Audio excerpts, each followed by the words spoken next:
James Nyoro and Honorable Kipruto Arab Kirwa to have our discussion. This morning, we'd like to find out with what ails our political parties, and especially as we get closer to presidential elections or elections in general, since in Kenya, general elections basically mean we also have a presidential election then. And there just seems to be a trend that has followed political parties. And dare I say that if what is happening in Jubilee right now, although some may contest and say there's not much to read into it, is anything to go by, it looks like we may be headed that way. And remind me, allow me to just remind you that Moi, during his time, won on a KANU ticket. And after that, we had Kibaki come in with NAC. With his first presidential election, he was on National Alliance for Rainbow Coalition, which was known as NAC. But that did not also survive to the second term. During the second term, Kibaki came in with PNU. And that also now did not survive the next presidential election, where Uhuru came in with a coalition of TNA and URP. Again, as we got to 2017, that was dismantled and Jubilee was born. And you remember the argument that surrounded even the birth of Jubilee, and this was collapsing other parties to merge it into one. And we see that right now in Jubilee, there are some who say there is the Jubilee that is allied to the president, but there's also the Jubilee that's allied to the deputy president as we get closer to 2022. Are these results of the handshake? That remains to be seen. But we'd like to find out what ails political parties. And we'd like you to participate in this conversation. Feel free to do so via our social media platforms that have been provided, and I'll be reading through your comments as we go along. But I'll bring it now to the panel and start off. Honorable Mutambo, you mentioned and you talked about a spirit that gets into our leaders, but there seems to also be a spirit that governs our political parties. Is there a spirit, and what spirit is that? I think we missed the bus in 1990 when the Section 2A was revealed, was scrapped, and we forgot what we wanted. Yes, people wanted multi-party, but we never came up with structures on how to run our country with multi-party politics in our country. And that's why we ended up having so many, let me call them. I think Kenya is in record. We are the only country with so many political parties. Some of them I cannot even mention. And that begs the question then, what? So that is where we missed the point. Because if I was in politics, but I was not participating, but I believe my good friend Kirwa was, and he need to tell us why they did not make this law. We could have come up with the laws which will limit how many political parties we should have in Kenya. And that could have been a remedy to the problems we are having today. Today you are talking about presidential election. But if I take you back to the so-called now village or local or politics, like in Ukambani, we've been having more than 7 political parties. So you are talking about the presidential aspirants changing parties. I'll tell you, we moved from, we were in KANU, we moved from KANU, we went to LDP, we moved from LDP, we went to NAC, we moved from NAC, we went to ODM Kenya, we moved from, ODM, we went to ODM Kenya, we went from ODM Kenya, we went to Wiper. Those are 5 political parties. And I'll tell you also from in the other areas, there was Ford Kenya, there was, I don't know, Ford Asili, all those things coming up. Why are they coming up? It is because people feel they don't sit pretty in the positions they are. All right. And the spirit now I'm talking about is this. We never anchored good laws to govern our political parties. And that is the reason. So what we have in Kenya, we do not have political parties. We have some buses to take us where we want. And the moment we reach there, we abandon that bus and we take another bus, which is taking us to the next destination. And that is the problem. So we do not have the only political parties in Kenya I can mention. There are 2. It's only KANU, and let me give credit to ODM. And they seem to be the only ones who've survived the and there's one coming up with. All right, Dr. Nyoro, well, they have been named and nicknamed special purpose vehicles. Yes. So that's what they seem to be. It's a special purpose vehicle to get you where you're going. And after you've reached, you abandon the vehicle and you can, but what then should constitute a political party? You know, I think, agreeing with Mheshimiwa here, we lost the opportunity. First of all, because of being too much at a one-party state. So, there's this mentality, the chicken mentality, where you bring a chicken from home in a bus, and once you leave it, you would expect that it will fry away, but it still remains in there. Seated there. And then all of a sudden, when it knows it's free, it fries all over the place, and it had not gotten used to being too active. I think that's what happened to us. We were the one-party rule for so many years, and all of a sudden, Section 2A comes out, and, we are a bit not sure what to do. And then there was over 160 parties. I think at one point, was that 2008? 160 parties. Political parties. The essence is that, and even if you look at the naming of those political parties, and ask yourself, in the US, you hear Democratic Party, so it tells you right from the beginning what the party stands for. In the UK, you hear the Conservative. It tells you that those people are conservative. When you hear something like Wiper, I don't know, just for the sake of argument, all age, yes. Okay? When you hear those things, even Jubilee, when you hear Jubilee, what does it tell you? For? It doesn't have a philosophy. Or an ideology. It doesn't have an ideology, okay? It doesn't have people like, you can say ANC, for instance, or CCM. They are people who, party stalwarts. I give credit to Kano. I go to villages and I find some Wazes still putting on that Kano uniform that used to be there in the 70s. But these other parties, you don't see that. That is because the parties are formed specifically, like you said, as a vehicle to first bring in money. Because if you are to be a member of the party, particularly during the election period, you know how much money those small parties make. And once there, you are not very sure what you stand for. So, are you a social democrat? Are you self-centered? You don't know. Are you a capitalist? All right. Let me bring in Honorable Kirwa here, and on behalf of other legislators who were in charge at that time, do you accept that maybe you failed to put in laws and regulations that should have governed and given us some sobriety when it comes to political parties? No law can regulate bad manners. So if there is bad manners pervading a society, whatever number of laws that you bring, you can never change the thinking of the people. I will start with where Dr. Nyoro has just left, that we lacked philosophy. Remember, the two founding parties, KADU and KANU, had a philosophy that were divergent but still common. The one common thing was we need independence. One was Uhuru na Kazi, and the other one Uhuru na Majimbo. Because they had a philosophy that we have to go devolution, that is KADU, and KANU was for unitary state. And that was the foundation of their differences. But political parties in Africa were informed by mass movements like the labor unions and so forth. And therefore communities were conscripted into political parties without their will.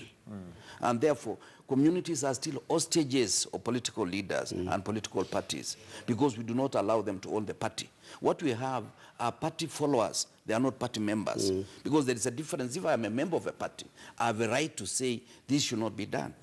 My little research that I've done about Africa is that there are only two main parties and three others on the periphery. The two is ANC in South Africa. Which is celebrating 107 years. Yes, which has had foundation and succession.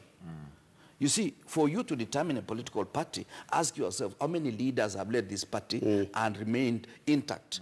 Moi could have made KANU a political party, but he refused to allow the transition to take place without chaperoning, by ensuring that Uhuru is the candidate. Right. And he allowed competition within the party, and somebody emerged. Possibly KANU would still be in power as of now with successive governments. The other party is the one CCM in Tanzania. They have the 50th president, which means it has moved from Nyerere now to Magufuli, but it has remained as a political entity. What is the problem is what Dr. Nyoro said. There is no philosophy. We form parties because we want to fight our opponents. We form parties because we want to be in government so that we steal for our people. But the party should be, yes, appropriate power, bring resources to everybody, and also have a philosophy What do you believe in? What do you believe You in? see, the foundation of human conflict is either belief or resource. That is where the difference begins. Therefore, if it is about resource, it can be easy to solve because we can share resources and but if it's about belief, it will tie you together for so long. Exactly. Okay, Dr. Nyoro, and Kirwa brings in an interesting point there that even if we look at Kenyans today, majority of them do not belong to any party as a member. So you have no say. We are somehow shepherded by political leaders into tribal cocoons where now this party is supporting this, but there's no ideology. But we cannot remain wanton forever. Something needs to happen so that we have some form of sobriety when it comes to the parties.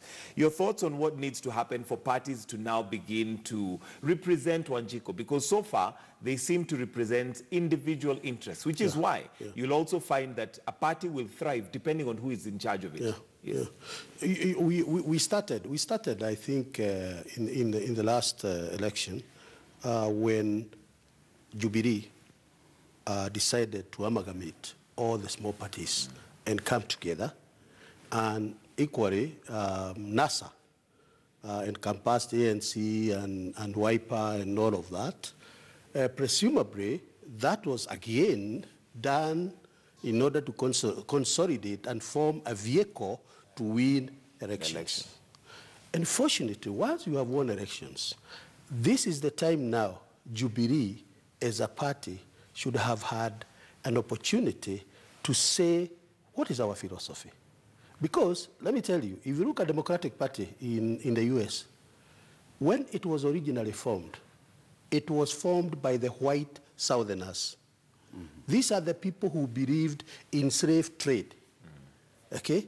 So it was formed for all the bad reasons. And when slave trade was banned, the party has now graduated. It is still a Democratic Party, but it has evolved, and now it believes in the state, it believes in the welfare state, it has certain ideological values. And therefore, that would come in immediately after the election, because now you have time to organize yourself, you have time to look at your vision and mission, you have time to even do an election so that you get key officials who will drive the recruitment drive. And then the recruitment drive is you, Michael, do you believe in free state? Do you believe in market state? Do you believe in the social state?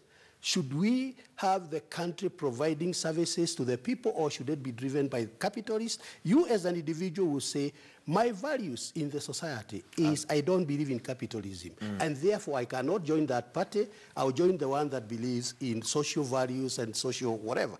So that's the opportunity that we normally don't get, because first of all, elections are not done.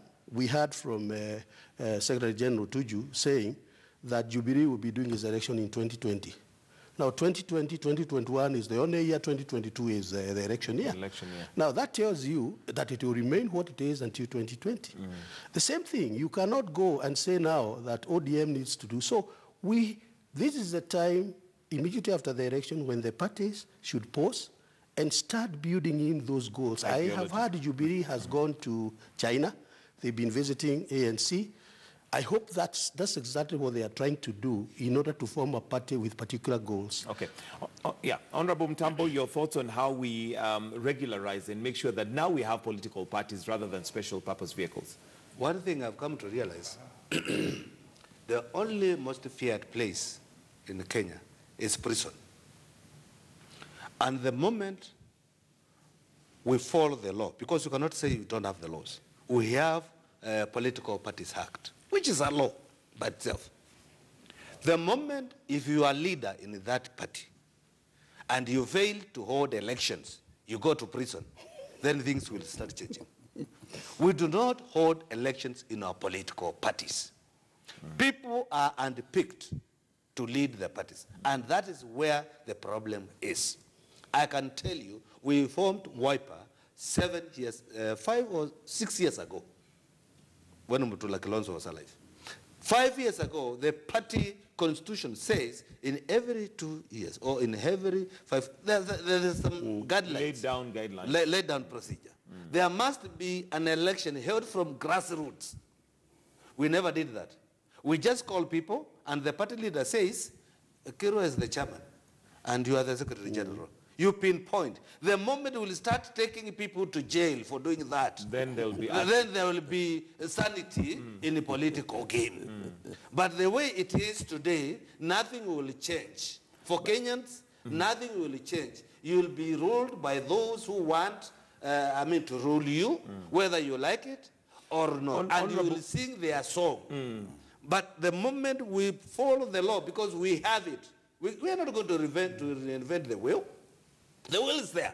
The law is there. And how do we overcome that, Honorable Mtambo? Because you rightly put it, if that happened. However, just like Honorable Kirwa has mentioned, you cannot police bad manners. You cannot govern No, bad you manners. can. No, I disagree. I totally disagree with Kirwa. Look at when Haji came in, DPP came in. Corruption is a bad manners. But when now Haji came in, people are not sleeping in their homes on Friday, or they are going with the jacket because they know they will be arrested. That may be true, but you see, the bad manners I'm talking about is you're saying that they end up in jail. Yes. What the DPP and some have said that, and I don't want to get into that conversation right now, but what some have said is that yes, they're being arrested, but are they being convicted?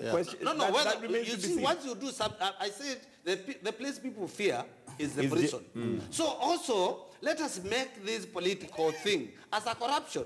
When you do not hold an election, you have corrupted people's mind. No, corruption is not about the money. That is another thing we are also missing. Corruption is not about the money. All right. If you corrupt my mind, that is also corruption. All right, Honorable Mtambo, so then let me ask you. Should also come in and look at these political parties. What are you doing? You are corrupting Kenyans' mind. Right. And you need to go to prison. But now tell me where your responsibility stops as Honorable Mtambo. Why are you part of a political party that will not hold elections? I'm not, actually. That's why I moved out from Wiper. To Jubilee. And I believe we are going to do elections in Jubilee. In 2020. In 2020. But that's too late. So long as there's a date set. You know that so long as there's a date set for that election. Okay. It's a better off than when there's no date set. All right. Honorable Kirwa, why are you part of a member of a party that will not hold elections, which we have said here is bad manners? Well, I think it's not as direct as that, because we came here to really try to get the foundation of what we can do to improve, because I strongly believe it's not taking people to jail. Because yes, you'll take this one to jail, but will you resolve something that is already embedded in our society? You see, our moral fiber does not accept democracy as a way of getting new leadership unless you have won. This is the whole problem. That's why you had leaders saying that, okay, you lost elections when you are in government. Now that we are in government, definitely we are going to win. You see, that is already corrupting people's minds. That yes, you have another way of winning the elections without going through the due process. The most important thing is let's go back to our basics. What is the foundation of parties? Yes, they are founded on the three things I've said: belief, appropriation of power, and resources. And if that is the foundation, how do we inculcate in young people? This is what Nyerere did in 1964 by ensuring that the program in the school was to inculcate what we call Tanzanianness, where every Tanzanian felt proud of being a Tanzanian. Because once there is national cohesion, political parties will form themselves on the basis of issues. But as long as we still go these tribal conclaves, we are going to be broken into two pieces. The way, in fact, it was to prophesize what may happen to Jubilee is what one wing may go and form another coalition with another wing, and the other wing may decide to form another coalition with another wing. How do we overcome this tribal thing? Because we've talked about it from the times of Moi, aliongea kuhusu Kabila, but even as we see it now, when we look at if what is happening in Jubilee is a case study. Yes. You have those allied to the deputy president and those allied to Uhuru Kenyatta. You'll find that majority of those allied to the deputy president are from a certain region. But what I said, Kitonga, earlier, is that the main problem is that the two gentlemen did not have a common belief. They came into power together because they were running away from trouble. Once they appropriated power, each one of them had a different vision.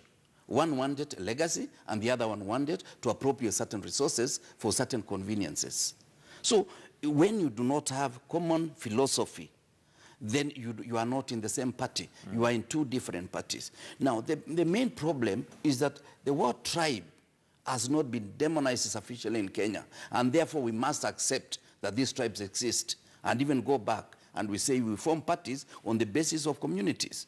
Otherwise, we are pretending that we are in Jubilee, we are in NASA, we are in all these outfits, while internally, one, you do not have internal democracy. Two, you do not believe that you should engage in a democratic process when you are competing with the other opponent. This is where the problem is. We have been pretending, because at independence, that is where we lost it. All right. Dr. Nyoro, how do we streamline? I think we as a country are in a very precarious state, I have to say this. Because we have just talked about the political parties and vehicles. What we have not seen is how the leaders we are having today and the leaders that we can hold accountable to make decisions such as the ones that we are talking about, or the people who are almost setting the country on fire by saying certain things. If you ask yourself, how did they get to their position, it has to do with this party democracy that we are talking about. Because of this party being seen, and you remember Moi telling us party ina wenyewe. He said that. We may not have taken it seriously, but he said, if the party has its own owners, because of the process of picking candidates who then become contestants at the national election, and because of the way people are chosen, you may end up losing some of the best brains in the country. Okay? Because once you are given the certificate of that particular party, you are as good, you can go and start celebrating because you are now the member of parliament for your home and dry. But how many more people did you leave out there who could come in and help us think through this country? So we already have a problem. I mean, if you can talk about Jubilee, and for me, like what Mheshimiwa has said, Jubilee is like oil and water, you know, that came together. TNA had its own ideology, had a manifesto. They believed in certain things. Europe had its own manifesto. When they came together, they kind of merged the manifesto, but they brought it together. So page 1 became page 5. So it's not that they crystallized and synthesized the ideas and came together. So I think whether or not we are going to move out of Jubilee and into another party, and Kenyans should start asking themselves, for how long are we going to be manipulated by political instruments that get us to a destination that otherwise we were not intending to go? And that is the discussion. I was very happy. I don't know how you picked this discussion today. That is the discussion that we need to have as soon as we are through with this discussion about Mount Kenya and about bridges. And I don't even want us to concentrate so much on Mount Kenya. I would like us to look at political parties, because at the end of the day, Honorable Mtambo, it looks to me that these special purpose vehicles are purely for those who are in politics, the political class. Where is Wanjiku in this situation? She's always left there queuing from 5 a.m. in the morning or even earlier. But for the next 5 years, Wanjiku will have nothing to do with those special purpose vehicles. How do we, bring some kind of alignment into this so that Wanjiku benefits at the end of the day? We can only achieve that the moment we allow Wanjiku to be part and parcel of political parties. Like Ikirwa said, we do not have political parties members. We have sycophants and we have supporters. People who just come in and they participate in a third party simply because there is somebody who has a different opinion with another, and the person you know, not what you know, the person you know believes this. The leaders we get in our country are not elected by the platform of what they are. They are elected in a platform of who they know. Exactly. And that is the big problem we are having. We are having Babu Owino in Embakasi because he knows somebody and he could sing and shout Tialala. Not because he had an idea of leading the people of Embakasi. Sorry to say that. It's a young man that somebody would want to nurture. We are having somebody in Mwingi Central, not because he had ideas of leading people from Mwingi Central, but because he knew Kalonzo. That is the problem we're having. Let me pinpoint, and I'll tell you, we are missing the Kiruas who stood up with the ideology and said, this is who I am, and I want you to elect me because I can do A, B, C, D, and he elected, and I can tell you, if there's anything Kenyans miss, is 7th and 6th Parliament.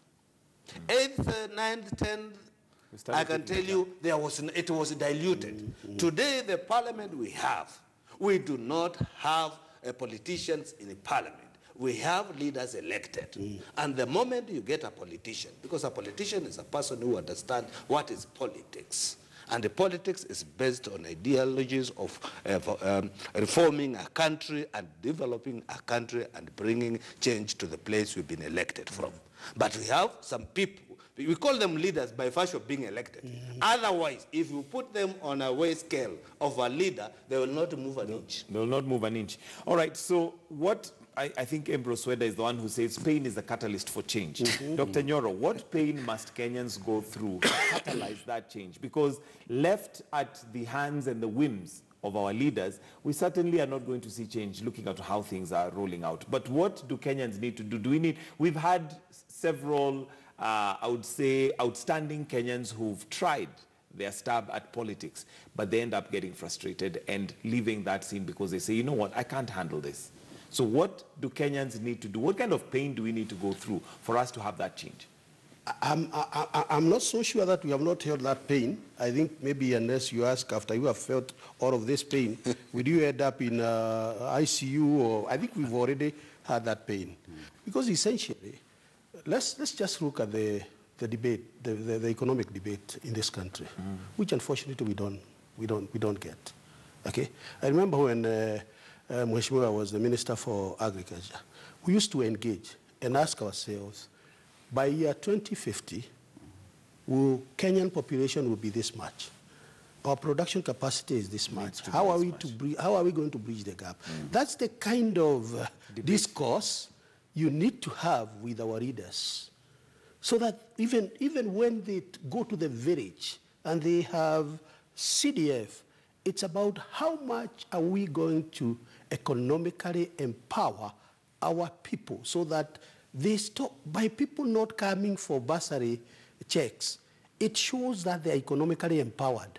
But it's like we are very happy when we get thousands and thousands of people coming for bursary checks. Now, that is a reflection of the society. It's a reflection of the leaders that we are having, that we cannot engage in a discourse in a country and decide how we are going to move forward.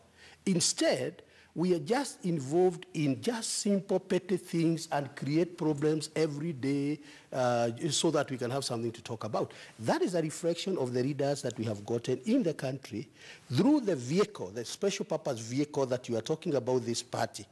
And therefore, Kenyans are already feeling the pain. Kenyans can, how many leaders have stood up and say, because of the debt discussion that we've been having, what is likely to be the economic outcome for this year? If we cannot get more money in people's pocket by June, what should we do to do it? You don't hear that. You only hear it in Treasury. Now, that is the pain that we have felt.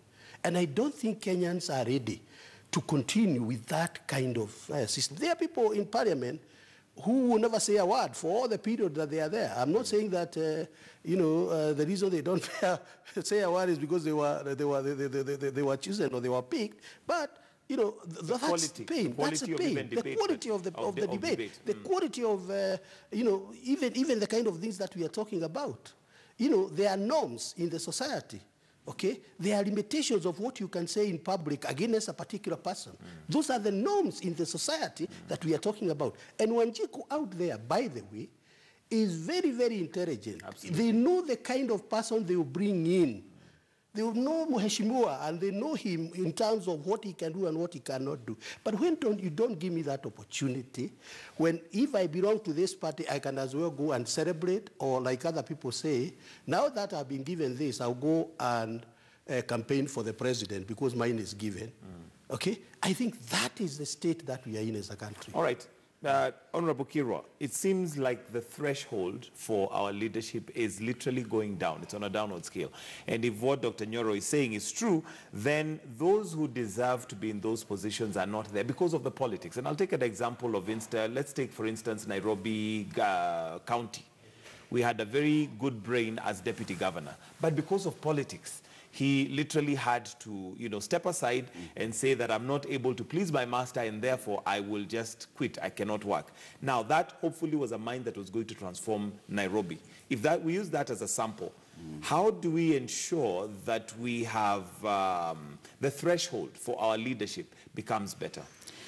One, I think let us accept by building the foundation on the fundamentals that for democracy to obtain, there must be internal democracy in every political entity, and the interface between this entity and the other one must not only be healthy, but also must be meaningful. That means if I'm in party A and we're in party B, it doesn't mean that we have to fight whenever our supporters meet. We must engage knowing that our philosophy is this country.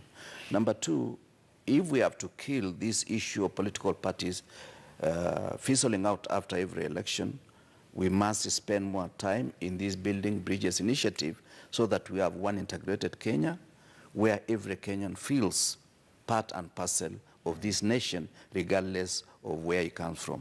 And that's the statement the president was making. And many people are trying to negate that by taking him back to Kiambu and forgetting that Kiambu has its own share of leaders who are supposed to spearhead development as it ought to be. Number three, we need to go back to our basic civics. When we were doing civics in primary school, we were told of the three arms of government. Now we need to be told more about the entity called political parties and the national unity and the national cohesion. We need to spend time to make our young people, Nyoro, Mitamba, and I, we are lost generation. We are not going to be any useful. I'm a Nandi, is a Kikuyu, and is a Mkamba. We'll be pretending that we are here. Like him now to be in Jubilee in Ukambani, he was a misfit because he was in the wrong party, not the party of the people. So let us not spend time trying to change me at 60. Let us change the young ones. The young ones. So that when we get society, even 20 years from today, we get a society where somebody, regardless of his ethnicity, can be the president of Kenya, not because of numbers. All right, and gentlemen, we have around 7 minutes to go, so I'll give you 2 minutes each to wind up and maybe just give us direction in terms of what do we do as Kenya. 2022 is coming, and like you've mentioned, Honorable Kirwa, I wish we had political parties that drove the ideology that when we disagree, we don't have to fight. Yes. And the reason why we have name calling on our leaders is because they don't go on ideology. If you came with a proposal that what Kenya needs is economic shift, and I came with a proposal that what we need is whatever, but we are fighting on ideologies, we'll not name call, because I'll be fighting your ideology and your ideas, not you as a person. But we need to get there. So Honorable Mtambo, let me start with you with where Kenyans need to look at, especially Wanjiku, because left to the political class, I'm sorry to say, it seems like there is no light at the end of the tunnel. How I wish that what Kirwa is proposing could happen. That would be the remedy of our problems in our country. But the problem with our Kenyan people, Kenyans, they get angry for 4.5 years. 4 years, 6 months. They get angry with everyone. Everyone they elect, they get angry. Then after that, 6 months to the election, they all forget. And they start singing a different song. What am I saying? When you are in seat, and Kirwa will tell you because he's been a member of parliament, you go home and you will hear people telling you, so many kind of things you get. That shows Kenyans are agitated. You've done something wrong and they understand. But the moment you come now with your boot, load of new notes, you know, and your pockets are loaded, they forget that Kirwa they wanted to sack. They change the tune. They don't see what Kirwa has done in their area. We had a person called Mau who changed the Kilome area. But because he never sang the song of Kalonzo Musyoka, Mau never saw the gate of parliament. He was told, go away with your power which you brought to us and the tarmac which you brought to us. What were they telling him? Whatever development you did to our place, go away with it. We don't need it. We need a person who can sing the song of our kingpin. If that can change, then things will change in our country. But it is quite unfortunate unless now we start teaching the young ones. You cannot teach old dogs new tricks. These people we have today, the Kenyans we have today, they will not change. I will tell you this for free. Today you'll hear people talking about William Ruto. Come 2021, you'll be surprised. The same people. The same people who are talking so much negative. You see here, in the front page, I can see Martha Karua here. Okay? And other people who are not actually Wiper. If today Ruto says, Martha Karua, you are my running mate, the same Martha Karua will sing a different song and dance in a different style in Kirinyaga. Okay? The same one who is talking about this. So that is the problem we are facing in our country. There is no politician who stands with their own principles. All right. When I chose, let me say this. When I chose to stand with Uhuru, I stood with him up to today. And so many people asking me so many questions. Why are you still with Uhuru and he never gave you a job? And I said, I was not supporting him because I wanted a job. It is because I believed in him. And the moment we go with that trend, then things will change. Okay. And after that, I can even see Kalonzo following me and saying, yeah, ni mtu ya mkono. Dr. Nyoro, you can't teach an old dog new tricks. Do you think that the generation that is behind you is hopefully beginning to see that there is a need for that change to come? Because when you look at the younger politicians, I'm sorry to say that it seems it's the same thing. There are some who came in with a lot of hope. Yes. But as soon as they get into the party, they sing the song of the party leader for their own benefit. For survival. Yes. I think there is something happening. All is not lost, Michael. I think the first thing that you noted, and we have not mentioned that in this discourse, the first thing that you noted in the last election is that there was introduced another party called Independent. And for some funny reasons, Independent party tended to have more candidates than the mainstream parties, if you remember. And there are some candidates who won on independent tickets. First on its own is to tell you that people are getting fed up of being manipulated, of being, and therefore you come out as independent, but unfortunately you are independent out there, so eventually you join another party to survive. But that mentality of independent is seeping into our culture, which tells you that people are thinking about these things. Unfortunately, and not just for Kenya, but across Africa, in most of the countries, it is the civil society that brings up these issues. They bring in the discussion. They bring in the civic education. It is the church. And I said, yeah, we saw the Catholic Church in DRC saying, a week ago, saying, we know who won. We know who won. So we are waiting for you to declare. So it is when we have the religious society, the civil society, which unfortunately has been emasculated in Kenya and in most of these African countries, that can help in building up to the stage that we want to go. But all is not lost. If you see the discussion going on in the social media, and these are young people, if you see the discussion even around the issues that we are talking about, you can see that people are getting agitated and people will get to a point where they will demand certain things to be done. So I think all is not lost, but I think we definitely need to attract a particular class of people that we are not attracting in politics because of exactly what you have talked about, the deputy governor of Nairobi. And if you can extend, you can talk about Kiambu. But nevertheless, there are people who do not want to add their career in a particular way. They would rather do something else rather than get themselves into the mud at a stage when you cannot get water to wash yourself, wash your hands. Right. But one more thing that I want to say on this, Michael, is to say that this whole debate about particularly Kiambu and Mount Kenya It's specifically driven by the issues we have talked about here. It's driven by individuals positioning themselves for particular positions in 2020.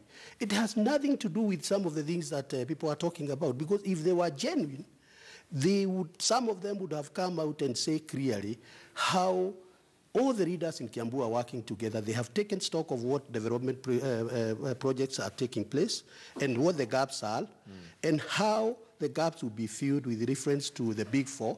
And as all of that, as a county, they have taken it to the president, and the president has refused to look at it. And instead, they don't work together. They don't work together. So let people blame themselves. Let them stop blaming President Uhuru, who has done a fantastic job, if you ask me, in Kiambu. All right.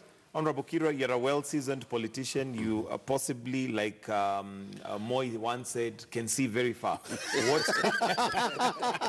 What do you see coming up, and what advice would you give those of us, especially those who are getting into politics? Oh, thank you so much. But you know, President Moi is taller than I am. So he could afford to see very far. Yeah. And of course, he's my role model in politics. I may not have agreed with him 100%, but there are many things that they are worth emulating. More so, the issue of One Kenya. I think he tried his best. It never worked the way he wanted, but it is something that it is work in progress. One, I have hope that Kenyans are not tribal at their basic level. It is when the emotions of their leader are whipped up that they become tribal, and therefore they go with their leader, which brings the issue of politics or personality, or what we call personality cult. The more you fight personality cult by bringing issues, the better it is for this country. I would expect the debate between now and the 2022 to be more on issues. What platform does so-and-so have that is different from so-and-so? So that we discuss issues and we are able to check these people on their track record. When he was in position A, what did he do that can prove to us that he's doing well? But we have lost the whole discussion on leadership by talking about people coming from certain communities. We don't elect communities, we elect one individual. Like our president now is Uhuru. It's not that our president are all the Kikuyus. Right. There are many Kikuyus who may never even agree to Uhuru in the next 4 years or so. So it is important that we create a platform. What are the issues that we are bringing? And that is the only way we'll be able to see parties from vessels. Right. And this is the way I look at it. Finally, I think we need to engage on this dialogue, whether it's civil society, whether it's the church, whether it's the government, on the dialogue on how can we change the future generation so that they are less and less tribal. Thank you very much, gentlemen. We'll have to wind it up right there because of time. That's Honorable Kipruto Arap Kirwa, Deputy Party Leader for ANC. We've also had Honorable Dr. James Nyoro, who is the Deputy Governor for Kiambu County. And last but not least, Honorable Joe Mutambo, former Member of Parliament, Mwingi Central. Gentlemen, thank you for joining us this morning on State of the Nation. It's now 7.